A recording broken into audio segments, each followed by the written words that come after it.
Hello बच्चों, आज बहुत ही इंपॉर्टेंट टॉपिक लेकर के आया हूं 11th क्लास के लिए। पहला लेक्चर और पहला लेसन, फर्स्ट लेक्चर और फर्स्ट चैप्टर। बहुत इंपॉर्टेंट चैप्टर है, some basic concept of chemistry. ये चैप्टर मोल कंसेप्ट के नाम से बहुत ही फेमस है और ये इतना ज्यादा इंपॉर्टेंट है कि ये आप समझिए कि कोई भी कंपटीशन एग्जाम होती है, उस कंपटीशन एग्जाम में इस मोल कंसेप्ट से अगर क्वेश्चन ना आए तो ये बहुत बड़ा एक्सेप्शनल केस हो जाता है कि मोल कंसेप्ट से क्वेश्चन आया ही नहीं। तो चाहे तुम्हारी नीट हो, चाहे तुम्हारा जेईई मेंस हो, चाहे तुम्हारा बोर्ड एग्जाम हो, चाहे तुम्हारा होम एग्जाम हो, कोई भी एग्जाम हो, मोल कंसेप्ट से क्वेश्चन तो आना ही है। और ये ऐसा चैप्टर है जो अधिकांश स्टूडेंट का आधा अधूरा रहता है। कुछ लोगों को तो इसके बारे में ABCD ही नहीं पता है और जब इसका नाम सुनते हैं तो चिंतित हो जाते हैं। तो याद रखिएगा, आज जो हम स्टार्ट करने जा रहे हैं मोल कंसेप्ट, पहला लेक्चर। आप लोग कॉपी पेन निकाल लीजिए, समझते चलिए, नोट्स बनाते चलिए, रिवाइज करते चलिए और हर लेक्चर को आप लोग रेगुलर वे में अगर देखेंगे तो ये हम आपको प्रॉमिस करते हैं आपसे कि ये कंसेप्ट, ये चैप्टर आपको 100% बिल्कुल कंप्लीटली आ जाएगा। कहीं का भी क्वेश्चन आए, किसी भी एग्जाम में क्वेश्चन आए, उसे आप बहुत ही जल्दी से सॉल्व कर लेंगे। तो आप लोगों को इस चैप्टर को बहुत ही अच्छी तरीके से समझना है। चलिए हम इस लेसन को स्टार्ट कर रहे हैं, पढ़ा रहे हैं, बता रहे हैं। सबसे पहले छोटी छोटी बातों को हम आपको समझाएंगे, फिर हम आगे बढ़ते जाएंगे। इसमें सबसे पहला टॉपिक आया है, इसमें है केमिस्ट्री। जैसे 11th क्लास है, फर्स्ट पहली क्लास है, तो थोड़ा हम केमिस्ट्री के बारे में आपको बता दें कि भाई केमिस्ट्री है क्या, व्हाट इज केमिस्ट्री। तो दुनिया में जितनी भी चीजें आप देख रहे हो, जो दिखाई दे रही हैं, तो उनके बारे में स्टडी करना ये केमिस्ट्री के अंतर्गत आता है। एनी मैटर, जैसे मान लीजिए ये है कैल्शियम कार्बोनेट चाक है, इसकी प्रिपरेशन पढ़ें, इसकी प्रॉपर्टीज पढ़ें, इसकी बॉन्डिंग पढ़ें, इसका कंपोजिशन पढ़ें। सारी प्रॉपर्टी जो हम इसकी जो पढ़ेंगे तो वो एक साइंस होगी, उस साइंस का नाम होगा केमिस्ट्री। तो बड़ी एक सिंपल से एक लाइन की डेफिनेशन है क्या, chemistry is the branch of science which deals with the study of matter। यानी आप कहेंगे chemistry is the branch of science, which deals with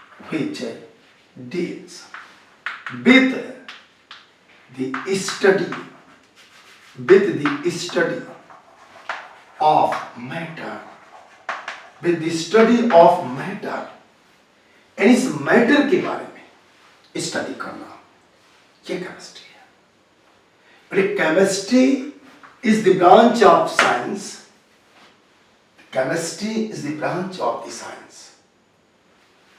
which deals with the study of matter, जो matter की study कराए।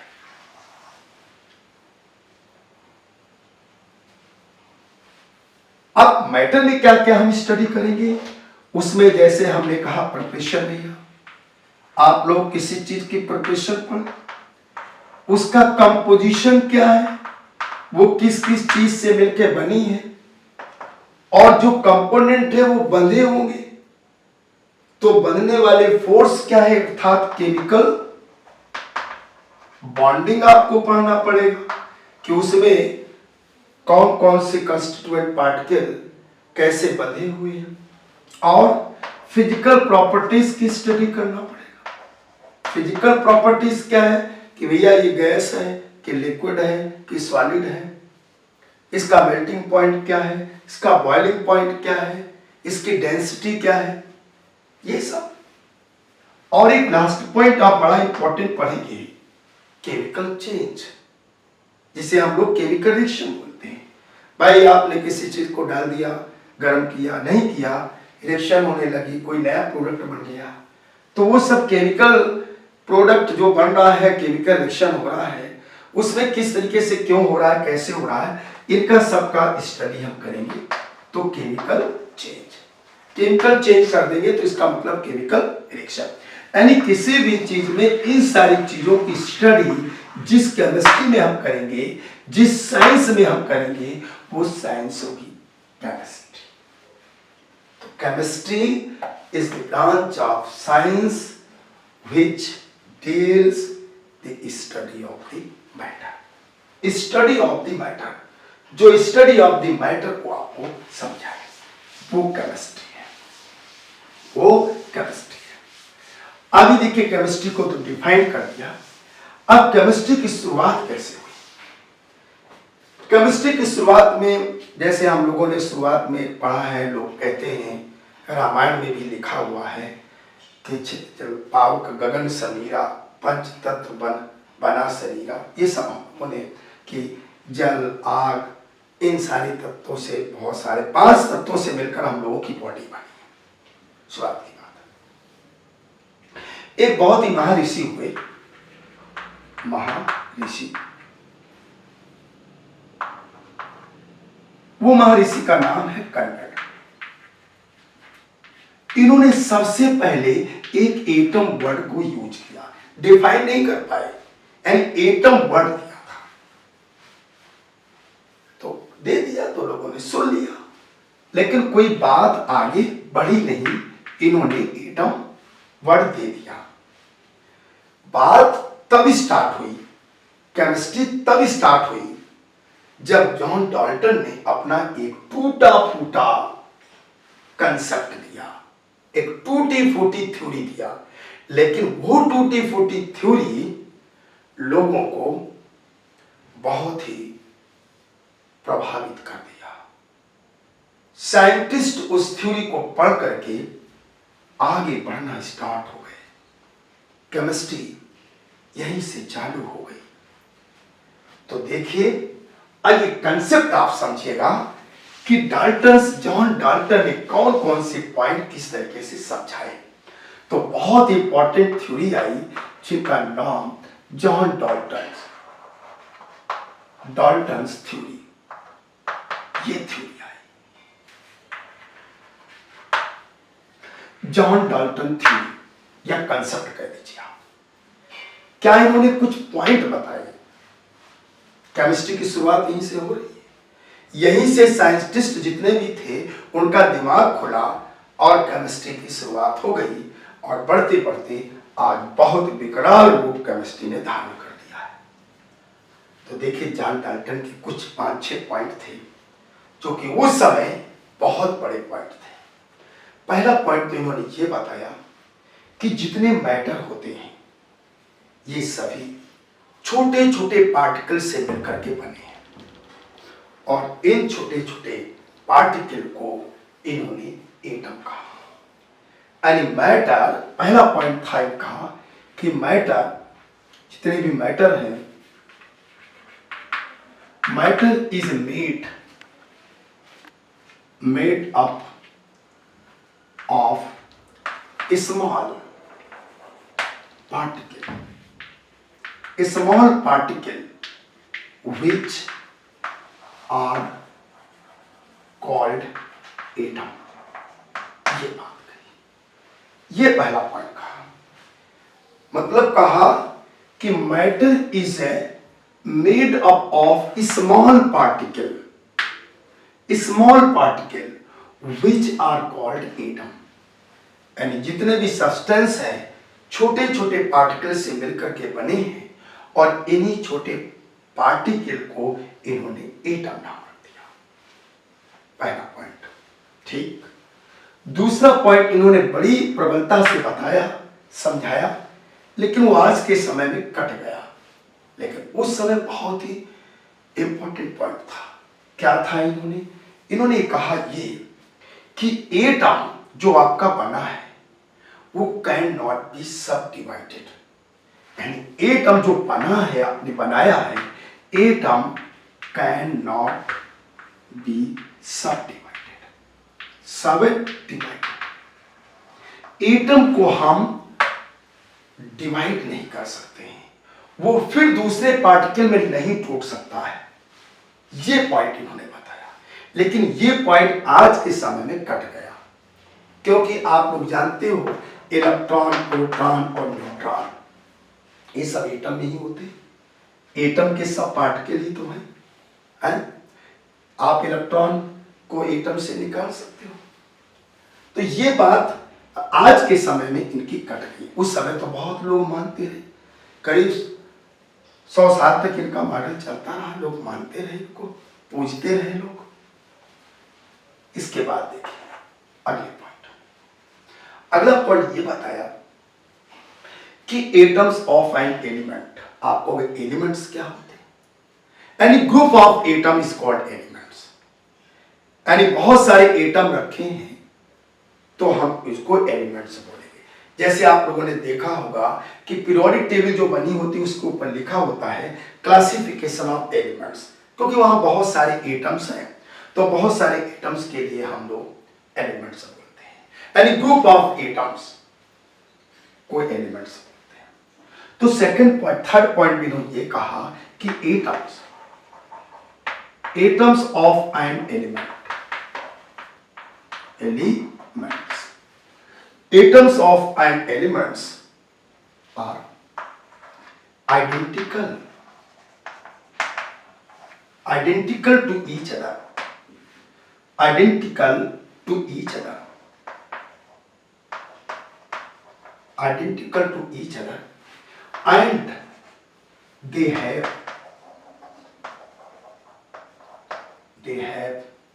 same mass and size. ये point भी इनका cancel हो गया आज के समय। क्या पॉइंट था? एटम्स ऑफ एन एलिमेंट, एक ही एलिमेंट्स के जो एटम्स होते हैं are identical to each other, एक दूसरे में बिल्कुल समान होते हैं, एक जैसे, and they have same mass and size. जब आइडेंटिकल कह दिया तो सेम मास और साइज कहने की कोई जरूरत नहीं। आइडेंटिकल का मतलब एक समान। अब एक समान का मतलब हर चीज में समान है, लेकिन ये पॉइंट भी इनका आज के समय में गलत है। कैसे? इस तरीके से देखिए, हाइड्रोजन ले लीजिए, हाइड्रोजन के 3 आइसोटोप्स होते हैं। ये देखिए 3 आइसोटोप्स होते हैं, प्रोटियम, ड्यूटेरियम, ट्राइटियम। अब तीनों के मास कैसे हैं? अलग अलग। क्या तीनों आइडेंटिकल हैं? क्या बिल्कुल एक जैसे हैं? नहीं, जबकि एक ही तो एलिमेंट्स के हैं सारे एटम्स। तो ये पॉइंट गलत हो गया, ये नहीं सक्सेस हो पाया। इसके बाद देखिए फोर्थ पॉइंट में इन्होंने ये बताया atoms of and different elements have different mass and size। आप ये कहेंगे atoms of and different atoms of different elements, atoms of a different elements are differ in mass and size। यानी different elements के जो atom होंगे उनका मास और size different होगा। ये पॉइंट भी गलत है। कैसे? अरे भाई आइसोटोप्स या डिफरेंट एलिमेंट, जैसे मान लो कार्बन ले लिया हमने, 6 कार्बन 12, 6 कार्बन 13, 6 कार्बन 14 हो गया, ठीक। अब ये देखिए 14 वाला है, ठीक, और यहां पर 7 नाइट्रोजन 14 होता है। अब बताइए डिफरेंट एलिमेंट्स के एटम है, ये कार्बन एलिमेंट्स के एटम कार्बन है, ये नाइट्रोजन एलिमेंट्स का एटम नाइट्रोजन है। बताइए डिफरेंट एलिमेंट्स के एटम है लेकिन इनका मास तो सेम है, ये आइसोबार कहलाते हैं, इनको आइसोबार कहते हैं। तो इन्होंने तो ये कहा था कि अगर डिफरेंट एलिमेंट्स के एटम होंगे तो उनका जो है मास भी डिफरेंट होगा, उसकी प्रॉपर्टी भी डिफरेंट होगी, लेकिन यहां कुछ मास कुछ प्रॉपर्टीज तो सेम आ रहे हैं। इस तरीके से ये पॉइंट भी गलत हो गया आज के समय में, लेकिन पहले के समय के लिए ये बहुत ही ज्यादा इंपॉर्टेंट पॉइंट थे। इसके बाद फोर्थ पॉइंट देखिए, फोर्थ क्या, फिफ्थ पॉइंट। फिफ्थ पॉइंट में इन्होंने क्या बताया, जरा इसको समझिए। फिफ्थ पॉइंट में ये बताया कि जो एटम होते हैं वो जब केमिकल रिएक्शन होती है तो अपनी जो सेपरेट आइडेंटिटी होती है उसको लूज नहीं करते हैं। एंड एटम, फिफ्थ पॉइंट बताया कि atoms do not loss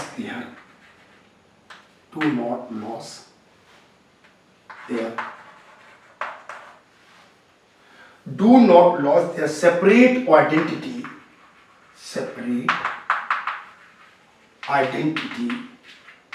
in all chemical reaction। सभी रिएक्शनों में एटम अपनी केमिकल प्रॉपर्टी को लूज नहीं करता है। And atom do not loss their separate identity in all chemical reaction। मतलब जैसे मान लीजिए यहां पर H2 प्लस Cl2 की रिएक्शन हुई, ट्वाइस HCl मिल गया। अब देखिए इस हाइड्रोजन में जितने प्रोटॉन हैं, जितने न्यूट्रॉन हैं, जितने इलेक्ट्रॉन हैं, जिसमें इसमें है वही चीजें यहां पर भी है। बस थोड़ा सा यहां पर ये हो गया कि इलेक्ट्रॉन बॉन्डिंग में इन्वॉल्व हो गए, बाकी जितनी भी प्रॉपर्टीज हैं वो हाइड्रोजन और क्लोरीन की जो प्रॉपर्टीज यहां पर है आइडेंटिकल, वो चीज यहां पर है। मतलब इसकी प्रॉपर्टी टोटल कंपाउंड की चेंज हो गई, लेकिन जो इसकी स्वयं की जो इसकी आइडेंटिटी है वो आइडेंटिटी लूज नहीं हुई है। तो किसी भी केमिकल रिएक्शन में जो एटम होते हैं वो एटम अपनी आइडेंटिकल को लूज नहीं करते हैं। तो ये पॉइंट आज भी क्लियर है और इसमें कोई एक्सेप्शन केस नहीं है। इसके बाद 6 पॉइंट में हम लोग जाएंगे। 6 पॉइंट में इन्होंने ये बताया कि the relative number and kinds of atom are always same in a given compound. कहने का मतलब यह है कि द रिलेटिव नंबर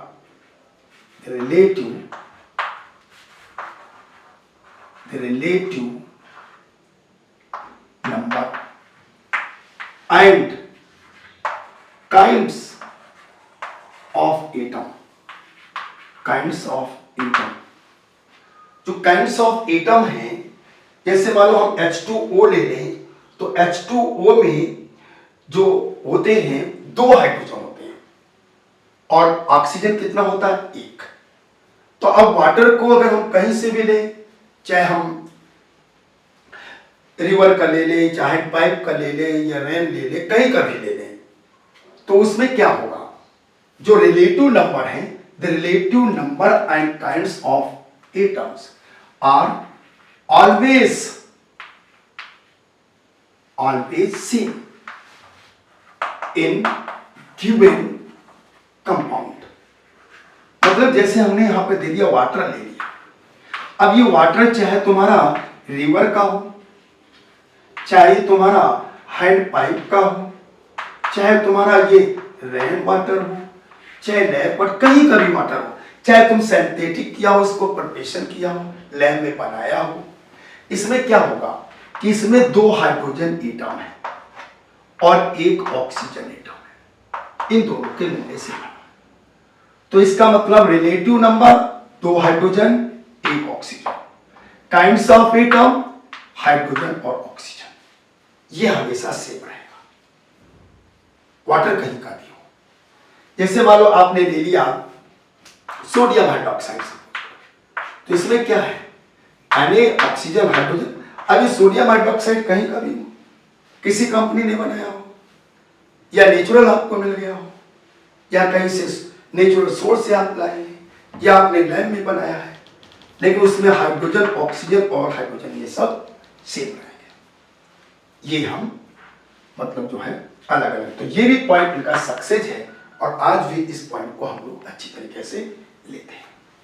और एक लास्ट पॉइंट इन्होंने और बताया, तो वो लास्ट पॉइंट ये है कि इन्होंने ये कहा कि हम एटम्स को ना तो बना सकते हैं और ना ही हम उसको डिस्ट्रॉय कर सकते हैं। तो अगले पॉइंट में ये बताया इन्होंने 7 पॉइंट में, atoms can not be created और डिस्ट्रॉयड। तो ना तो हम इसे बना सकते हैं एटम्स को, और ना ही हम उसे नष्ट कर सकते हैं। तो इस तरीके से कई पॉइंट्स ये जॉन स्टॉल्टन ने दिए, और यहाँ पे देने के बाद इनका बहुत ही ये सक्सेस थ्योरी रही, क्योंकि ये एक सिंपल पॉइंट देने वाला कोई नहीं था। जब इन्होंने ये दे दिया तो यहीं से केमिस्ट्री की शुरुआत हो गई। अब इसके बाद यहाँ पे इनके कुछ फेलियर्स पॉइंट भी बता देते हैं। जैसे इन्होंने जब ये थ्योरी दिया तो कई बातों को इन्होंने एक्सप्लेन नहीं कर पाए, जैसे इट फेल, ये फेल हो गई to explain cause of combination of elements, यानी एटम के कॉम्बिनेशन का रीजन नहीं बता पाए, और this theory fail to explain about isotopes and isobar। तो इस तरीके से इनकी ये थ्योरी में ये 2 पॉइंट थे कि it failed to explain cause of combination of elements या atoms, this theory failed to explain about isotopes and isobar। इस तरीके से ये मोल कंसेप्ट में एक पहली थ्योरी बताई, जॉन डाल्टन्स थ्योरी। अब इसके बाद नेक्स्ट वीडियो में थोड़ा सा क्लासिफिकेशन बताकर सीधे स्टार्ट करेंगे हम मोल कंसेप्ट एंड मोल पे point. Right. Thank you very much.